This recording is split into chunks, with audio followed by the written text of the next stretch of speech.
You know you've made it big when your family sends you a greeting card congratulating you on 1 million views on one of your videos. That was really neat. I just got back from San Diego Comic-Con and I had a great time. So this video has nothing to do with the aquarium hobby whatsoever.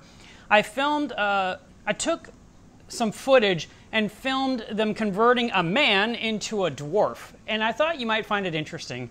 I will very likely share, matter of fact, tell me in the comments. I'm sure you're all going to say, no, I don't want to see it, but it's awesome. I love Comic-Con and I go every single year. And this year I went to a bunch of different vendors looking to see who needed custom acrylic cases to put over their collectibles. So yeah, anyway, I will be sharing stuff with you guys in the future, but here is a video that I want you to see right this minute. Here's the actor slash stuntman that was about to get converted. And he's wearing a rubber cap that makes his head bigger, wider, and gives him a huge eyebrow line. And he was answering questions to the audience as we watched this conversion that took place over a period of about an hour.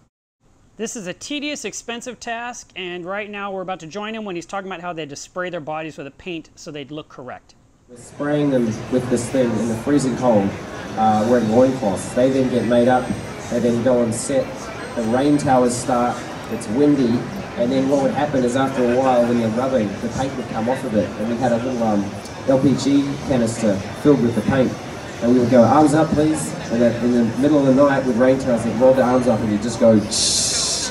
You could just feel their bodies just those guys were such troopers. They were really, really amazing to work with. And it was 2 a.m., 3 a.m. 2 a.m., 3 a.m. But there were the drums that were going on. Now we use a combination of natural hair in the makeup industry, and we use yak hair, human hair, and horse hair. Now the reason why we use different types of hair is because when you look at hair on the body, there's different thicknesses. And hair is measured in denier, so when you're making wigs to wear on your head, you can use human hair or horse hair. But when you're creating beards, you want to use yak hair because it's very thick. And you don't have to worry about the yak, we just choose a small clump, small patch on the belly, we shave it off. And basically that's what we'll use to create a lot of the beards for our dwarves.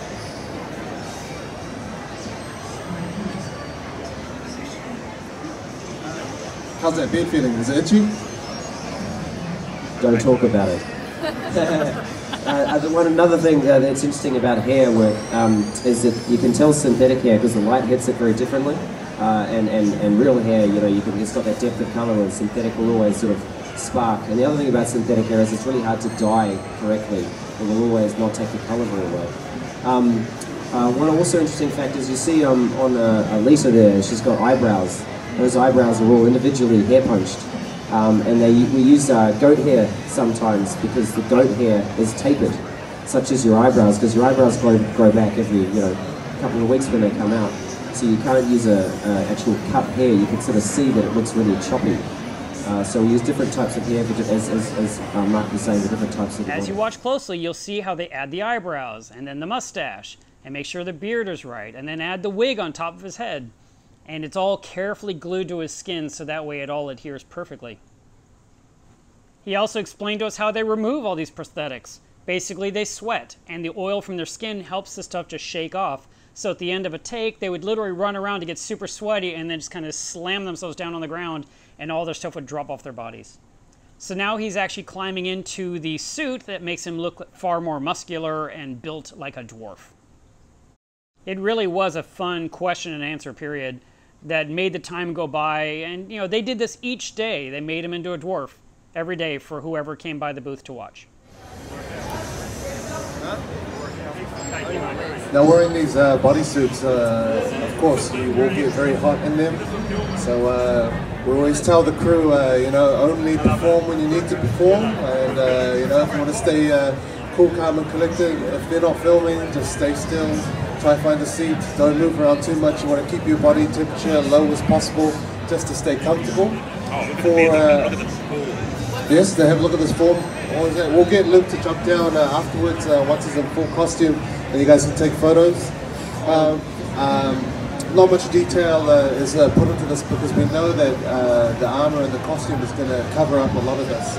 But for some of the dwarves who have exposed forearms, or parts of their body that are not covered by armor, we won't use foam. We'll actually use encapsulated silicone, which is the same stuff that he's wearing on his face. So you have guys who are pretty much wearing these prosthetic gloves that make their fingers and hands look more dwarvish. It makes their forearms a lot more bigger to make them look like they're strong and conditioned to be swinging weapons, like axes on the battlefield all day, or pickaxes when they're in underground mining.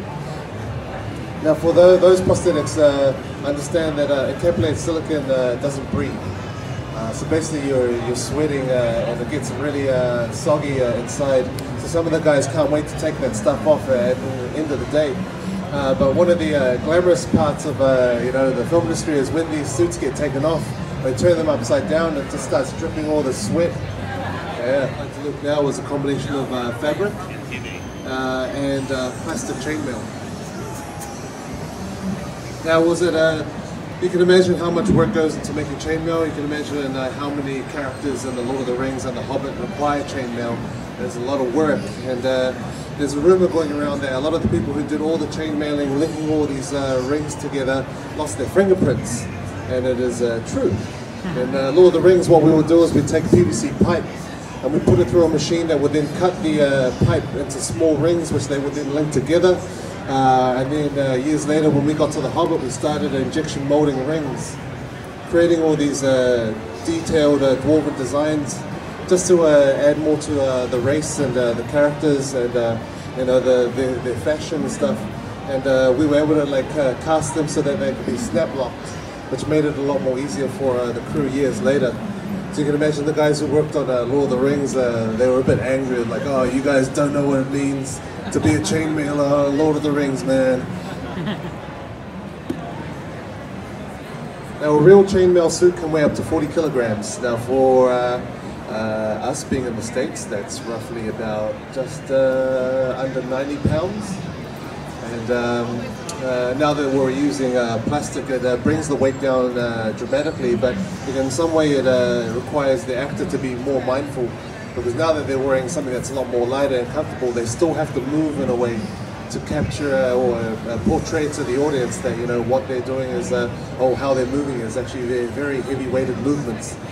And we've always, written in our designs that when we go to the film set, we've got a stunt coordinator who has to pretty much create a way of moving for the dwarves. So the stunt coordinator pretty much said that I want the dwarves, even though they're very short and very stout, they're just going to be these tanks that just keep moving forward. They never get pushed back. They just keep fighting. And it was that they had to find their own way of walking, like almost trudging along the battlefield. Now some actors like to use real chainmail. It looks quite clean, has minimal wear and tear to it, and then they go marching off to battle, and when they start doing those scenes, you'll have the set dressers or the people in costume start throwing mud onto their boots to make it look like they've been trudging along, and then they'll turn up to the battle. Let's go! Yay! Here, ladies and gentlemen, we have Luke, now our Dwarven Warrior. Hello! And it was addressed by Andrew Durno over here, our 2IC workshop supervisor, and the prosthetic and makeup and hair applied by Warren Dion Smith. Right on! Right! Off we go! Hello there! Well, what?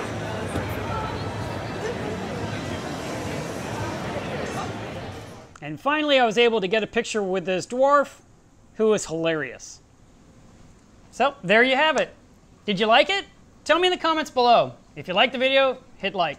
Hopefully you won't unsubscribe. Of course, this channel is all about reef keeping, but this is my chance once a year to decompress and get my mind off of things and kind of really just relax. I want to thank all of you for the feedback you gave me on last week's live stream. There was a lot of good answers. It was very interesting to see your reactions to the discussion of what to do with the live streams, what to do with the edited content. Should I chop them up? Should I leave them up? And wow, I really expected certain responses, and you surprised me. So thank you for the thoughtful feedback that you typed up, because that's what this channel is about, to give exactly what you're looking for and hopefully give you the content that you so enjoy. So I will not ramble anymore because I have to feed these fish. You guys have a great night.